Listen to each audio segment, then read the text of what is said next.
जानकी अपने बेटे सूरज के साथ विलासपुर नाम के एक गांव में रहती थी। जानकी के पति का देहांत बहुत सालों पहले ही हो गया था, जिसके बाद उसने पूरी जिंदगी अपना घर चलाने के लिए छोटे मोटे काम करके ही सूरज को पाला पोसा था। हे भगवान, मुझ गरीब के घर में कौन अपनी बेटी देगा? अगर वो जिंदा होते तो आज हमें इस गरीबी में न रहना पड़ता। चिंता मत करो माँ, अब तो मैं भी कमाने लगा हूँ। धीरे धीरे करके हमारे घर के हालात ठीक हो जाएंगे। लेकिन बेटा, अब मेरा शरीर जवाब देने लगा है। मैं अब इन घर के कामों और जिम्मेदारियों को नहीं संभाल सकती।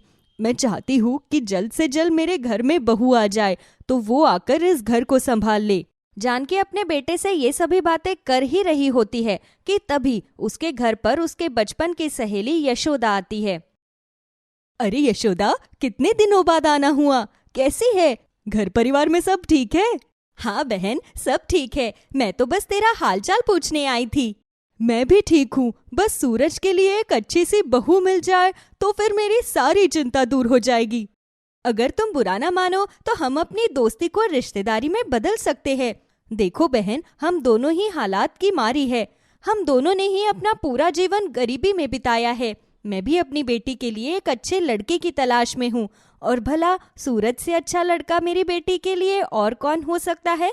अगर तुम कहो तो हम ये रिश्ता पक्का कर दे। सच कहूँ तो मैं भी यही चाहती थी, लेकिन इस गरीबी के मारे कभी ये बात कह ही नहीं पाई। बता सूरज, अगर तुझे मंजूर है तो मैं यशोदा बहन की बेटी के साथ तेरा रिश्ता पक्का कर दूं। अगर तुम्हें रिश्ता मंजूर है तो मुझे भी मंजूर है माँ। सबकी रजामंदी से कुछ दिनों में सूरज की शादी यशोदा की बेटी राधा से हो जाती है। लेकिन जब शादी के दिन सूरज राधा को देखता है तो वो उसे देखता ही रह जाता है। हे भगवान, माँ ने ये कैसी लड़की के साथ मेरी शादी करवा दी है? इतनी मोटी, अगर मैं इसके साथ खड़ा हो गया तो कहीं भी नजर नहीं आऊंगा। लेकिन अगर माँ ने इसे मेरे लिए पसंद किया है, कुछ ना कुछ सोच समझ कर ही किया होगा। अब ये जैसी भी है तो मेरी बीवी ही। विदाई के बाद जब राधा अपने ससुराल आती है तो जानकी खूब अच्छे से अपनी बहू का स्वागत करती है। बेटा, तुम दोनों बहुत थक गए होंगे, जाओ जाकर आराम कर लो। किसी चीज की जरूरत हो तो बता देना। सूरज अब राधा को लेकर अपने कमरे में चला जाता है और उसकी पसंद नापसंद जानने के लिए उससे बातें करने लगता है। शादी से पहले तो हम दोनों की कोई बात नहीं हुई, इसीलिए मैं चाहता हूँ कि तुम मुझे अपनी पसंद और नापसंद के बारे में बताओ। अगर कभी मुझे तुम्हारे लिए कुछ लाना हो तो कम से कम मैं तुम्हारे लिए वो चीज ला सकता हूँ।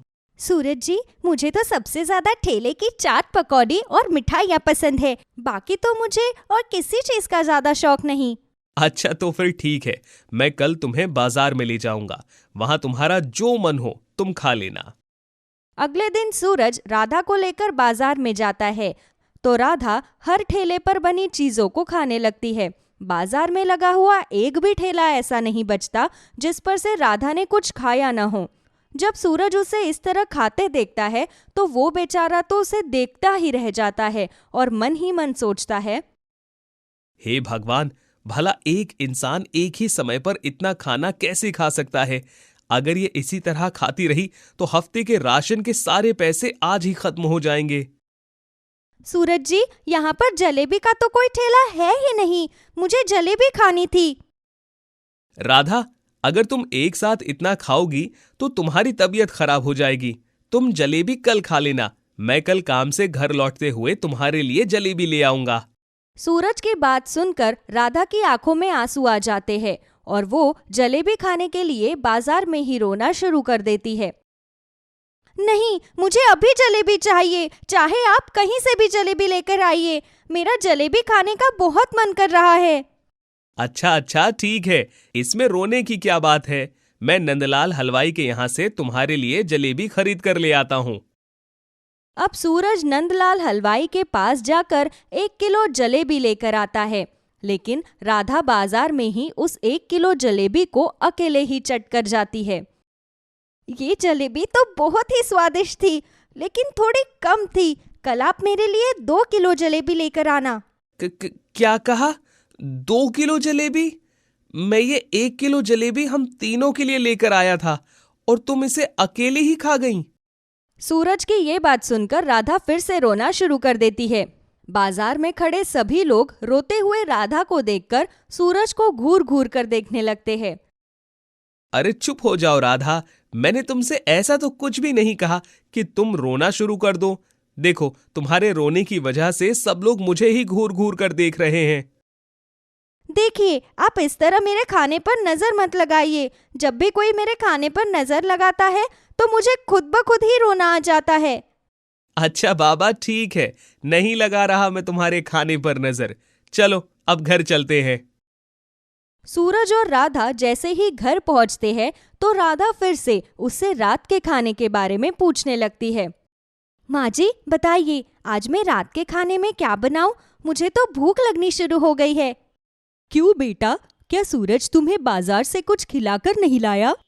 खिलाए तो था माँ जी, गोलगप्पे, टिक्की की चाट, दही बड़े, छोले भटूरे, कचौड़ी, समोसे और बस 1 किलो जलेबी। अब आप ही बताइए, इतने से खाने से किसी का पेट थोड़ी ना भरेगा। घर का खाना तो खाना ही पड़ेगा ना। क्या तुम मुझसे कोई मजाक कर रही है क्या बहू? नहीं माँ, यही सच है। थोड़े दिन रुक जाओ, तुम्हें भी सब समझ में आ जाएगा। अरे आप दोनों वो सब छोड़िए, मैं आज रात के खाने में दाल, चावल, रोटी और आलू का चोखा बना लेती हूँ। आप दोनों को ये खाना पसंद है ना? हाँ हाँ, बहुत पसंद है, बना लो। अब राधा एक बड़ा कुकर भर के दाल और एक बड़ा कुकर भर के चावल बनाती है और साथ ही 2 किलो आलू का चोखा बनाकर साथ में 40-50 रोटियां सेक लेती है। हे भगवान, इतना सारा खाना! तूने किसी को दावत पर बुलाया है क्या बहू? नहीं माँ जी, अगर मैंने किसी को दावत पर बुलाया होता तो इतना कम खाना थोड़ी ना बनाती। ये खाना तो हम तीनों के लिए है। अब वो तीनों खाना शुरू करते हैं तो जानकी और सूरज 2-2, 3-3 रोटियां खाकर उठ जाते हैं, लेकिन राधा अकेले ही बाकी का सारा खाना खाकर खत्म कर देती है। बहू, ये तू क्या कर रही है? अगर तू एक साथ इतना खाना खाएगी तो बीमार हो जाएगी। खामखा ही इस छोटी सी उम्र में डॉक्टर के चक्कर काटने पड़ेंगे। अपनी सास की बात सुनकर राधा फिर से रोना शुरू कर देती है और रोती हुई अपने कमरे में चली जाती है। अरे बेटा, इसने रोना क्यों शुरू कर दिया? मैंने तो बस इसके भले के लिए ही कहा था। मैं जानता हूं माँ, लेकिन ये हमारी बात को समझ ही नहीं रही है। ना जाने आगे क्या होगा। मुझे तो ये समझ में नहीं आ रहा कि इसने एक ही दिन में पूरे हफ्ते का राशन खत्म कर दिया। एक तो हम वैसे भी इतने गरीब हैं, और अगर हम रोज इतना सारा खाना बनाने लगे तो मैं तो सड़क पर ही आ जाऊंगा। धीरे धीरे सूरज और राधा की शादी को अब 1 महीना बीत जाता है, लेकिन इस 1 महीने के अंदर राधा इतना खाना खा लेती है कि सूरज की तनख्वाह के साथ साथ उसके सेविंग्स के सारे पैसे भी अब खत्म होने लगते हैं। सूरज जी, मैंने आपसे कहा था ना कि घर आते वक्त मेरे लिए नंदू हलवाई के यहाँ से शुद्ध खोए के पेड़े और बर्फी लेकर आना। आप मेरे लिए वो लेकर क्यों नहीं आए? राधा, तुम समझने की कोशिश क्यों नहीं करती? तुम्हें पता भी है कि पिछले 1 महीने में मेरी तनख्वाह के साथ साथ मेरी सेविंग्स के भी सारे पैसे सिर्फ तुम्हारे खाने में खर्च हो गए हैं। अब मेरे पास बिल्कुल भी पैसा नहीं है, इसीलिए प्लीज तुम अपना ये खाना पीना थोड़ा कम करो, नहीं तो अगले महीने तक मुझे मंदिर के बाहर बैठकर भीख मांगनी पड़ेगी। मैं सब समझ गई जी कि आप मुझसे कोई प्यार नहीं करते। आप भी बाकी सब की तरह मुझे मेरे खाने पीने पर टोकते हैं। तुम समझने की कोशिश क्यों नहीं कर रही हो राधा? मुझे आपकी कोई बात नहीं सुननी जी। सूरज की बात सुनकर राधा रोती हुई अपने कमरे में चली जाती है और अंदर का दरवाजा बंद करके अकेली कमरे में सो जाती है। बेचारे सूरज को राधा की वजह से उस रात बाहर बरामदे में ही सोना पड़ता है। सुबह जब सूरज और उसकी माँ राधा को घर में ढूंढते हैं तो उन्हें राधा कहीं भी नहीं मिलती, जिस वजह से वो दोनों बहुत ही परेशान हो जाते हैं। हे भगवान, मेरी बहू कहाँ चली गई? ना तो वो अपने मायके गई है और ना किसी सहेली के घर। अब उसे ढूंढे तो कहाँ ढूंढे? ऐसा क्या कह दिया तूने मेरी बहू को जो मेरी बहू घर छोड़कर ही चली गई? मैंने उससे ऐसा तो कुछ भी नहीं कहा माँ, बस जो बात थी वो मैंने उससे कही। एक तो वो मेरी बात समझती नहीं, ऊपर से तुम भी मुझे ही सुना रही हो। बेटा, अगर बहू नहीं मिली तो हम उसके घर वालों को क्या जवाब देंगे? तू मुझे देवी माँ के मंदिर ले चल। अब तो देवी माँ ही मेरी बहू को मेरे घर वापस लेकर आएगी। सूरज अब अपनी माँ को लेकर देवी माँ के मंदिर जाता है तो उन दोनों की नजर भंडारे में बैठी राधा पर पड़ती है। अरे बाप रे बाप, हम यहाँ सुबह से इसके लिए परेशान हो रहे हैं और ये यहाँ पर बैठी आराम से भंडारा खा रही है। भाई साहब, ये बहन जी आपके साथ है क्या? हाँ भैया, ये मेरी पत्नी है। क्यों, क्या हुआ? कुछ नहीं, बस मैंने आज से पहले ऐसा कोई इंसान नहीं देखा जो घंटों तक लगातार इतना खाना खा सकता हो।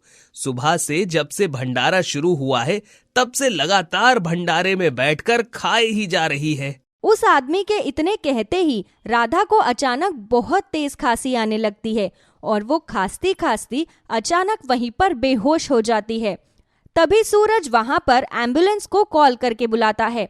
अस्पताल में चेकअप करने के बाद डॉक्टर राधा को दवाई देते हैं, जिससे उसे थोड़ी देर में होश आ जाता है।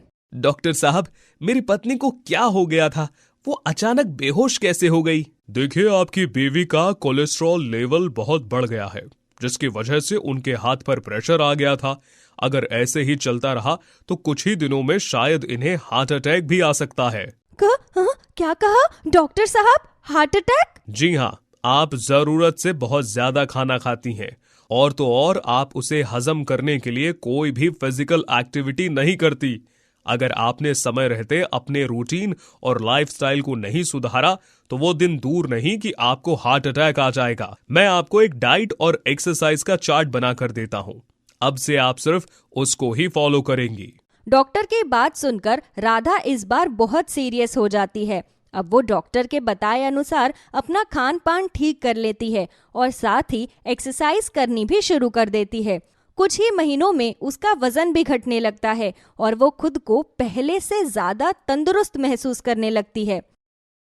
माँ जी, सूरज जी, मुझे माफ कर दीजिए। जब आप मुझे मेरे भले के लिए समझाते थे तब मैं आपकी बातों को ताना समझकर रोना शुरू कर देती थी, लेकिन अब मैं सब कुछ समझ चुकी हूँ। अब मैं अपने इस वजन को फिर से कभी नहीं बढ़ने दूंगी और हमेशा डॉक्टर की बताई गई हर बात का ध्यान रखूंगी। इसके बाद राधा हमेशा एक हेल्दी रूटीन फॉलो करती है और सूरज के साथ मिलकर हेल्दी खाने का एक ढाबा खोलती है।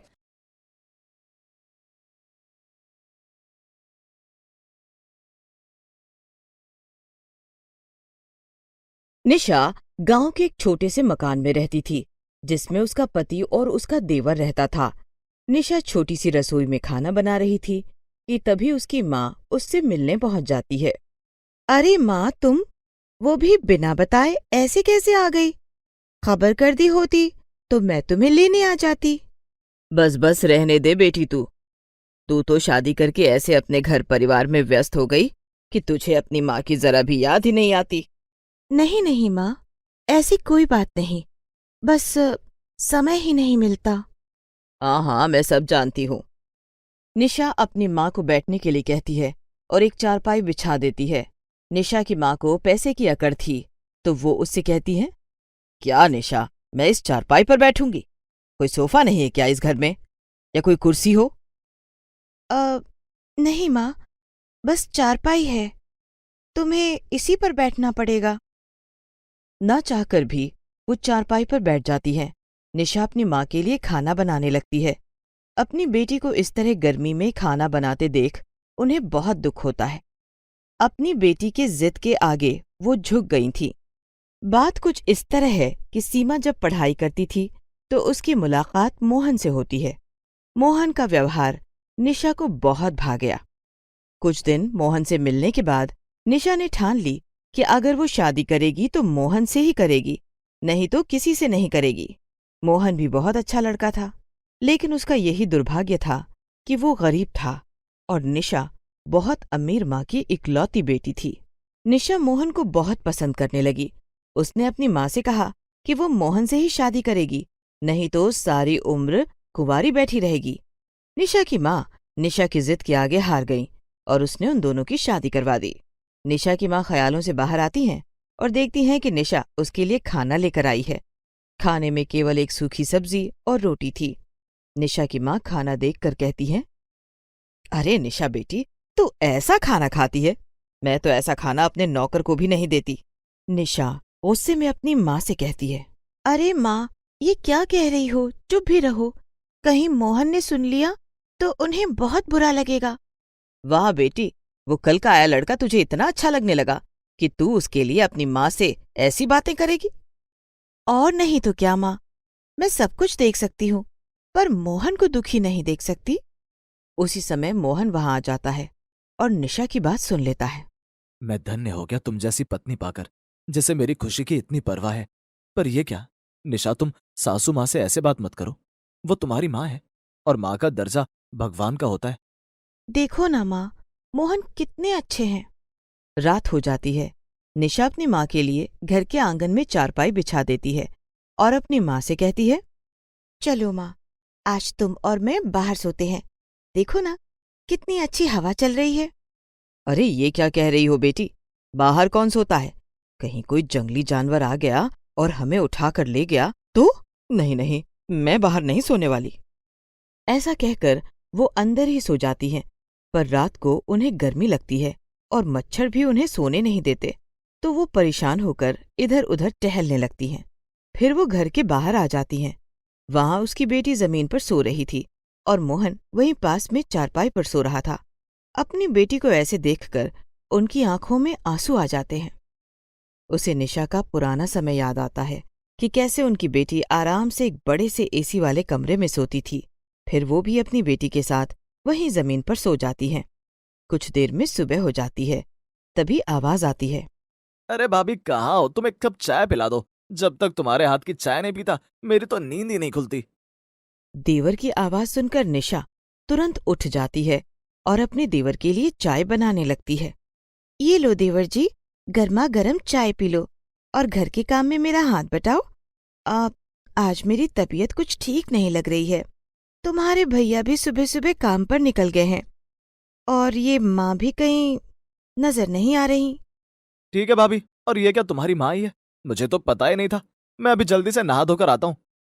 इतने में उसकी माँ आ जाती हैं, जो कि सुबह सुबह घूमने निकल गई थी।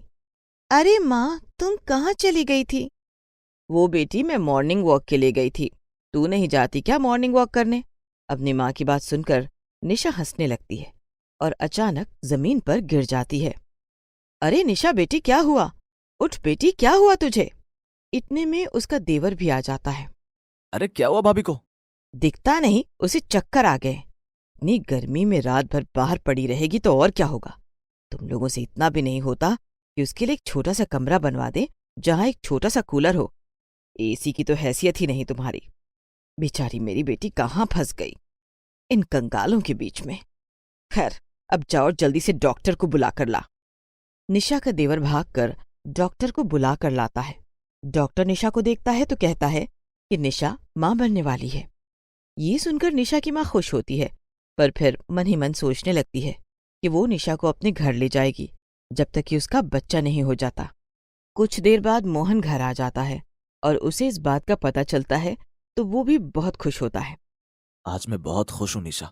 बहुत जल्दी इस घर में किलकारियां गूंजेंगी। हाँ हाँ, बिल्कुल सही कहा तुमने मोहन, पर मैं तुमसे एक बात कहना चाहती हूँ। वो क्या माँ जी? वो बात यह है कि जब तक निशा का बच्चा नहीं हो जाता, मैं उसे अपने घर ले जाना चाहती हूँ। यहाँ पर तो इसकी देखभाल करने वाला कोई नहीं है। ऊपर से घर के सारे काम भी उसे ही करने पड़ते हैं। ये क्या कह रही हैं आप माँ जी? आप निशा की चिंता मत करो, मैं उसका पूरा ध्यान रखूंगा। और फिर आप भी तो हैं, आप भी बीच बीच में आते रहना निशा के पास। बहुत देर उनके बीच इस बात पर बहस होती है। फिर निशा की माँ गुस्से में अपने घर चली जाती हैं। उसने मोहन को बहुत बुरा भला कहा। मोहन और निशा बहुत दुखी होते हैं। रात हो जाती है। मोहन चारपाई पर पड़ा पड़ा सोच रहा था कि उसकी ही गलती है जो वो निशा को एक अच्छा जीवन नहीं दे पा रहा है। कहाँ वो इतने बड़े घर की लड़की और कहाँ वो एक गरीब जो 2 वक्त की रोटी भी मुश्किल से जुटा पाता है। वो तो ज्यादा पढ़ा लिखा भी नहीं था कि कोई अच्छी नौकरी ही कर ले। फिर उसे निशा का ख्याल आता है कि निशा तो पढ़ी लिखी है, अगर वो कुछ कर ले तो। कुछ देर बाद उसकी आंख लग जाती है।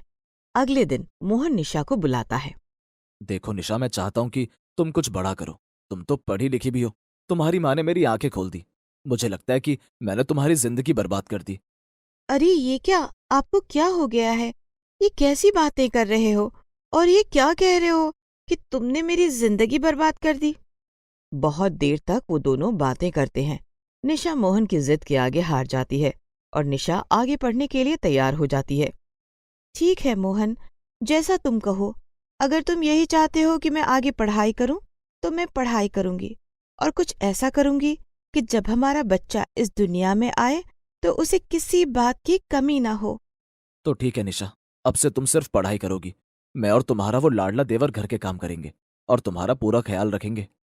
समय बीतता चला गया और निशा भी पूरे मन से पढ़ाई करने लगी। इसी बीच उसने एक बेटे को भी जन्म दिया। मोहन ने भी उसका पूरा ध्यान दिया। उसने कई सारी परीक्षाएं पास की और आज वो एक बड़ी सरकारी अफसर बन गई। अब तो निशा और मोहन की जिंदगी पूरी तरह से बदल गई थी। वो चारों एक बड़े से घर में रहते थे। उनके पास गाड़ी थी, घर में हर तरह की सुविधाएं थी। एक दिन निशा और मोहन आपस में बातें कर रहे थे। निशा, तुमने तो मेरा और अपना दोनों का नाम रोशन कर दिया। मुझे बहुत खुशी है तुम्हें इतना कामयाब देखकर। मैं भी बहुत खुशनसीब हूँ तुम्हारे जैसा पति पाकर, जिसने समाज की परवाह किए बिना अपनी पत्नी को पढ़ने लिखने का मौका दिया, हर कदम पर उसका साथ दिया।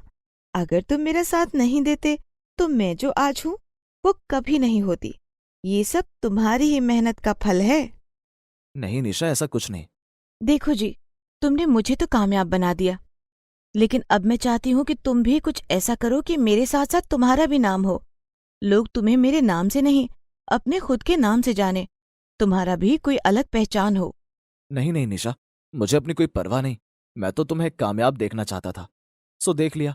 मैं ऐसी में खुश हूं। देखो, तुमने अपने साथ अपने देवर को भी बड़ा आदमी बना दिया। मुझे और क्या चाहिए। नहीं नहीं, मुझे कुछ नहीं सुनना। मुझे सब पता है मेरी पीठ पीछे दुनिया वाले तुम्हें कितने ताने मारते हैं, लेकिन तुमने मुझे कभी इस बात का पता नहीं चलने दिया। पर अब और नहीं। ऐसा कुछ नहीं निशा, लोगों को कहने दो उन्हें जो कहना है।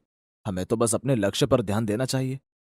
वो सब तो ठीक है, लेकिन अगर कल तुम्हारे बेटे ने तुम्हें कोई ताना मार दिया तो तब तुम क्या करोगे? और मैं भी ये बर्दाश्त नहीं कर पाऊंगी। इसीलिए तुम्हें कुछ करना होगा। और फिर मेरी माँ भी तो है, वो क्या सोचेगी? उसी तो और मौका मिल जाएगा तुम्हें बातें सुनाने का। ठीक है निशा, तुम जीती मैं हारा। बोलो क्या करना होगा मुझे। मोहन वैसे तो एक बस ड्राइवर था, साथ ही साथ वो छोटे मोटे काम भी करता था। कुछ दिनों बाद मोहन ने 2 छोटी गाड़ी खरीदी और उन्हें किराए पर लगा दिया। देखते ही देखते उसने कुछ दिनों बाद 2 बसें भी खरीद ली और उन्हें भी किराए पर लगा दिया। मोहन का ट्रैवलिंग का धंधा चल निकला। अब तो मार्केट में उसका नाम हो गया। उसने अपने नाम से एक डिपो ले लिया और डिपो का नाम उसने मोहन बस डिपो रख दिया। धीरे धीरे सब लोग मोहन को जानने लगे। जब भी किसी को कहीं आना जाना होता तो वो मोहन से बस या छोटी गाड़ियां किराए पर ले जाते और बदले में मोहन को पैसा देते थे। मोहन की कमाई अच्छी होने लगी तो उसने अपने गांव में अस्पताल, स्कूल, पार्क सब कुछ बनवा दिया। मोहन का नाम दूर दूर तक फैल गया। मोहन की सास ने भी उसका नाम सुना तो वो भी एक दिन मोहन से मिलने पहुंची और जब उसने देखा कि मोहन के तो दिन ही बदल गए थे और उसके पास वो सब कुछ था जो कामयाब लोगों के पास होता है। मोहन बेटा, मुझे माफ कर दो। मैंने तुम्हें इतना भला बुरा कहा, पर आज मुझे तुम पर गर्व हो रहा है। तुम खुद भी कामयाब हुए तो मेरी बेटी को भी तुमने कामयाब बनाने में मदद की। नहीं नहीं माँ जी, ऐसा नहीं है। ये सब आपकी वजह से ही हुआ है। ना तो आप उस दिन मुझे इतना कुछ कहती, ना ही मैं इतना बड़ा फैसला ले पाता। आपको तो पता ही है, कभी इज्जत कमाने के लिए बेइज्जती भी करवानी पड़ती है, तभी आदमी को अकल आती है। वो दोनों बातें कर ही रहे होते हैं कि मोहन का बेटा आता है और अपनी नानी के गले लग जाता है। उसे देखकर मोहन की सास की आंखों में पानी भर आता है। वो भी उसे कसकर गले लगा लेती है। सब लोग एक साथ खाना खाते हैं। मोहन की सास भी अब उनके साथ रहने लग जाती हैं।